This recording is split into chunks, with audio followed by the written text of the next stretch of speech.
Pensez-vous que la mésothérapie avec le dutastéride soit une meilleure solution que le PRP? Quel est votre avis? Je pense que l'on peut combiner les deux. C'est ce que moi je fais. Je n'utilise pas l'un ou l'autre, je combine les deux. Je vais envoyer quelques photos pour vous montrer un jeune patient de 21 ans venu avec ses parents. Il s'agissait d'un éclaircissement diffus.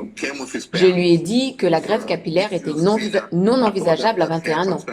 Ils étaient donc vraiment désemparés parce qu'ils ne voulaient pas prendre de finastéride. La mère était vraiment catégorique. Elle s'était documentée et elle ne voulait pas que son fils prenne ce type de médicament à cause des effets secondaires et tout ça. Vous savez, les gens ont toutes sortes d'objections quand il s'agit de prendre du finastéride et autres. Donc, je leur ai dit, écoutez, on va prescrire du minoxidil en comprimé. Il va venir pour faire la PRP associée à la mésothérapie avec du dutastéride. Et au bout de 6 à 7 mois, les résultats étaient impressionnants, sans chirurgie. Donc, il y a des traitements qui peuvent être essayés et qui ont déjà été testés. Il y a eu des publications sur ça.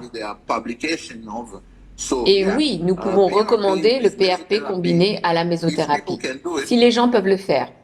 Mais il y a un problème évident avec le PRP, c'est que tout le monde fait son propre PRP. Donc, il n'y a pas de traitement standardisé pour le PRP. Par conséquent, on peut tout appeler PRP. Il y en a qui utilisent la centrifugeuse, ils prennent la partie supérieure pour l'injecter et ils appellent ça PRP. Si vous allez sur YouTube et que vous regardez les PRP, certains sont rouges.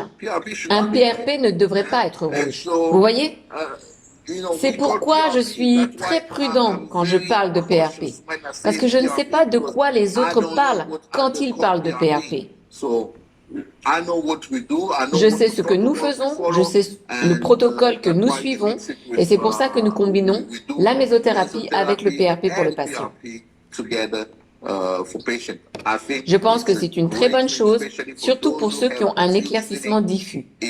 Vous savez, le défi avec un éclaircissement diffus, en particulier quand on est jeune, c'est que si vous avez un éclaircissement diffus de l'avant vers l'arrière et que l'on restaure juste le devant, alors il y aura une différence notable en termes de densité entre le devant et l'arrière.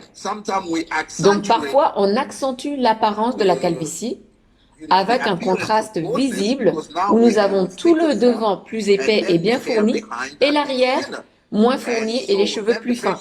Donc le patient va vouloir faire plus de chirurgie, mais parce qu'il a un éclaircissement diffus, ça va être un problème. Je le dis au docteur Costis quand on fait une consultation, j'insiste toujours sur le fait que dans le cas précis d'un éclaircissement diffus, nous avons un défi à relever. Merci beaucoup d'avoir regardé cette vidéo. Pour plus de beaux contenus, n'oubliez pas de vous abonner et d'aller également sur bhrclinic.com pour commencer votre aventure capillaire avec une évaluation gratuite du docteur Bisanga. Merci beaucoup, commençons ensemble et au plaisir de vous voir bientôt.